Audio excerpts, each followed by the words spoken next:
انتهى الجزء اللي فات بعد ما عرض كل من سوموراغي وميكوتو على سالي الانضمام معاه، وسالي بعدها بقت محتارة جدا ومش عارفة هي هتختار مين. بس بعد ما فكرت شوية قررت تنضم لميكوتو، راحت عليه وقالت له انا مش مع فكرة قتل الغيلان كلها، بس انا هنضم معاك انت. ميكوتو بعد ما سلمت عليه اترعب كده وقال لها ما كانش لازم تختاريني، وبعدها طلع علشان يجري. مش عارف يا صديقي هو اهبل ولا ايه. المهم سالي بتطلع تجري وراه علشان تشوف ماله. ميكوتو بيقف مكانه كده وبيقول لها فاكرة لما انا حكيت لك قصة الولد اللي اتقتل ابوه من الغيلان؟ قالت له فاكرة. قال لها انا بقى الولد ده، وكل يوم بكره الغيلان اكتر وعلشان كده بقتلهم، بس كل لما بقتلهم النار اللي جوايا ما بتهداش وبفضل اكرههم اكتر، فعلشان كده بقتلهم. وانت عاوزة تخلي البشر تعيش مع الغيلان وانا مش هقدر على كده. سالي بتقول بس انا عاوزة اسافر معاك يا ميكوتو. لسه ما كملتش الكلام وبنسمع صوت انفجار في سور المدينة. تودوروكي ورجالته وصلوا علشان ينتقموا لميكي. الناس في المدينة كلها بتترعب وبتطلع علشان تهرب، وتودوروكي ورجالته بيتوزعوا علشان يقتلوا ميكوتو، وكان معاهم غول كده نايم. مش عارف يا صديقي هو جاي ينام هنا ولا ايه. ما علينا.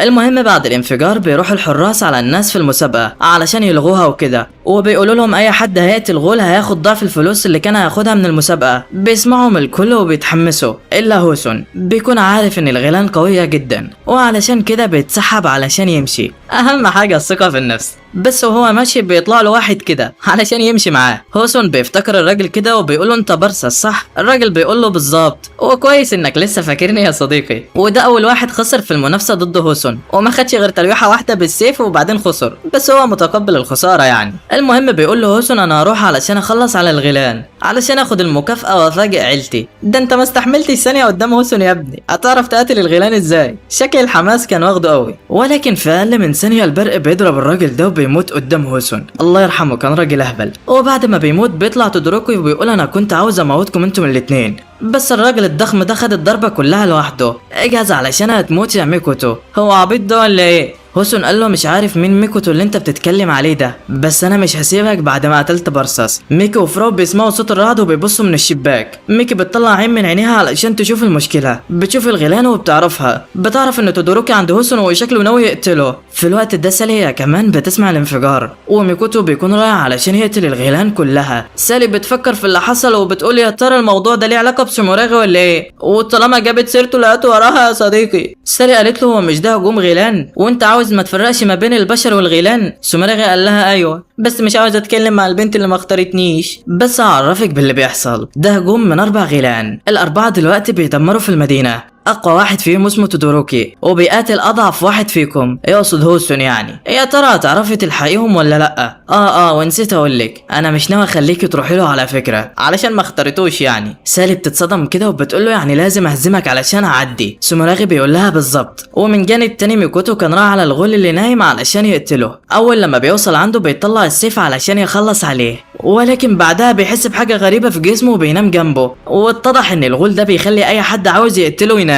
المهم ميكي وفراو كانوا طلعوا يجروا علشان يلحقوا هوسون وكده، بس كل واحده فيهم راحت بالناحيه. مش عارف هما زعلوا من بعض ولا ايه يا صديقي، بس شكل ميكي عاوزه تقابل واحد تاني. المهم فراو وهي بتجري بيشوفها غول النسر كده وبيهجم عليها وبيقول لها يا وكاله من غير بواب ولا ايه؟ مش هخليكي توصلي على مكان تودوروكي. في الوقت ده سالي كانت جمعت قوتها، هجمت على سوموراغي ولكن من غير اي فايده. في نفس الاثناء ميكي بتوصل على الغول ابو ايدين طويله وبتقول له ايه ده؟ انتم جايين هنا ليه؟ هم البشر دول اذوكم في ايه؟ فبيتصدم الغول كده علشان ميكي بتطلع عايشه، وبيقول لها احنا هنا علشان ننتقم لموتك ونقتل اللي قتلك. ميكي قالت له انتم عاوزين تموتوني بالعافيه؟ ما انا عايشه اهو، وبعدين انتم جايين تنتقموا لي ليه يعني؟ فبيقول لها الغول شكلك ما انتش عارفه تودوروكي، يقصد مش عارفه انه بيحبها يعني. غول مش سالك والله. المهم ميكي بتقول له طالما انا عايشه هتوقفوا الهجوم على المدينه يعني. الغول بيقول لها ده لو انا سبتك عايشه يعني، وبيهجم عليها علشان يقتلها. شكل دماغه لسعت يا صديقي. المهم في الوقت ده تودوروكي ضرب البرقه على هوسون، بس هوسون خلى السيف ياخد الضربه بداله. تودوروكي بيضرب على هوسون وهوسون بيحاول يتفادى الهجمات يمين في شمال، وبعدها قال ما بدهاش بقى، طلع علشان يجري. الجري نص الجدعانه بقى. تودوروكي قال له بعد الكلام اللي قلته طلعت تجري؟ انا مش هرحمك، وطلع يجري وراه. بس هوسون طلع عامل له كمين، استناه لحد لما جه عنده، بعدين ضربه على دماغه بالسيف بتاعه، فوقعت الطاقيه من على دماغ تودوروكي. بص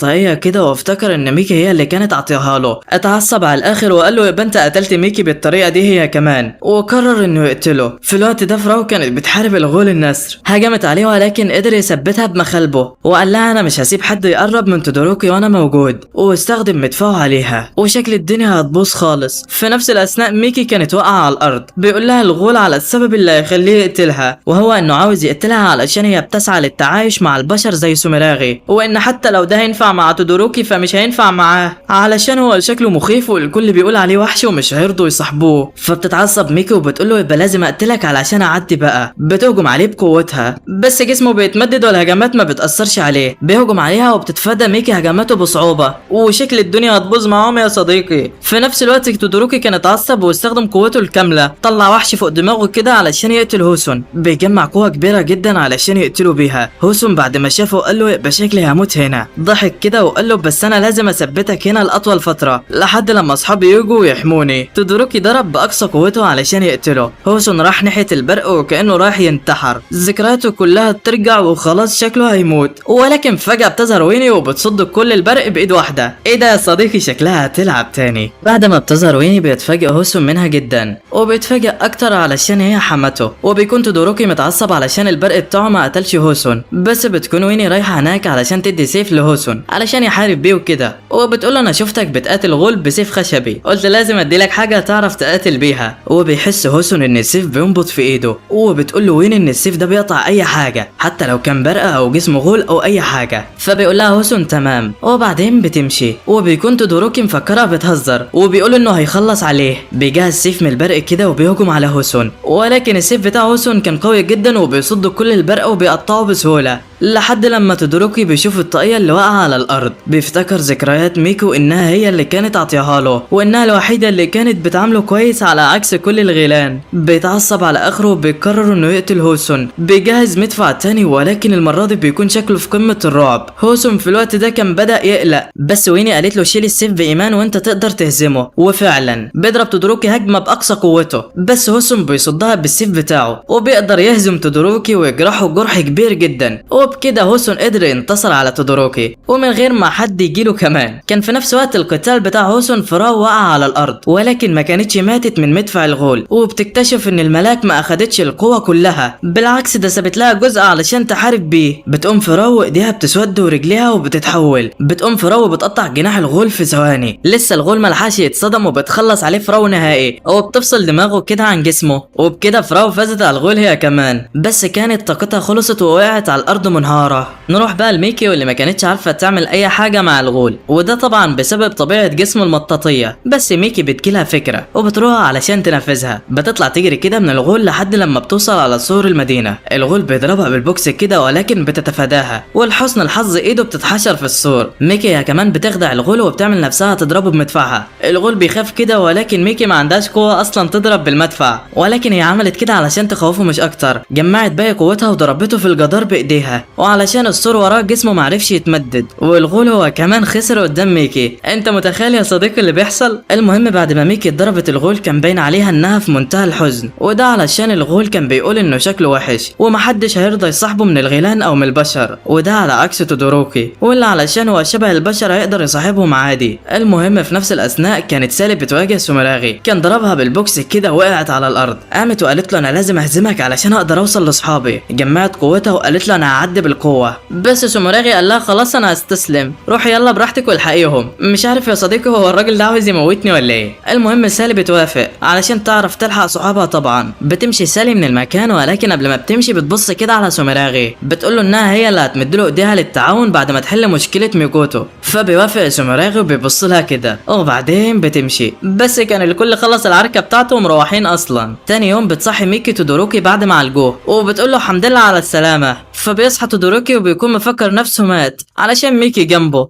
بس بتقوله انه لسه عايش وهي كمان عايشه. فبيفرح تودوروكي جدا وبيعيط من الفرحه. صعب عليها جدا والله. المهم في نفس الاثناء سالي بتكون قاعده مع هوسون وبيتكلموا عن اللي حصل، وبتكون سالي مستغربه علشان هوسون قدر يهزم تودوروكي. فبيحكي لها هوسون على كل اللي حصل وان ده كله كان بسبب ويني. فبتفرح سالي جدا علشان ويني عندهم، وبتقول لهم ويني على المكان الجديد اللي المفروض يروحوا عنده، واللي هي بلد تدعى لجيديا، ومنعت التفرقة ما بين البشر والغيلان وانصاف البشر واي حد يعني. المهم بيوافقوا كلهم وبيجهزوا علشان يمشوا. تاني يوم بتودعهم ويني وبتعمل تعويذة انتقال علشان ترجع على الغابة، بس قالت لهم انها هتزورهم على طول يعني، وبعدين بتمشي. بعدها بتكلم سالي تودوروكي وبتعرض عليه ان هو ينضم معاها علشان هي بتسعى للتحالف ما بين البشر والغيلان. فبيكون تودوروكي متردد في الاول، ولكن في الاخر بيوافق، بس بيقول لها انه مش هيسافر معاهم، ده هيسافر لوحده كده وهيعمل اللي هيقدر عليه علشان يحقق الهدف ده يعني. وبعدين بيمشي. خد يا اسطى انت رايح فين؟ خليك مع حبيبتك ميكي. ما علينا. المهم بيودعهم تودوروكي وبيطلع علشان يسافر. بيشوف سوموراغي على اول البلد كده وبيقول له انت كذبت عليا ليه وقلت لي ان ميكي اتقتلت. بيقول له سوموراغي مزاجي وان كان عاجبك يعني. تودوروكي بيتعصب بس لسه ما اتعصبش قوي، وبيلاقي سوموراغي خلص عليه من ظهره. قلت لك خليك مع ميكي احسن لك. المهم سوموراغي بعد ما قتله رماه كده وقال له روح كلم بقيه صحابك وسلم لي عليهم، يقصد اللي ماتوا يعني، وقال له جيت المره الجايه هي لجيديا، وبعدين مشى. وبس لحد هنا بيخلص الجزء الاول. بس كان في حلقه كده بتبين ماضي ميكوتو، لو عاوزين الخصها قولوا لي في الكومنتات وانا الخصها ان شاء الله. ويلا سلام سلام سلام.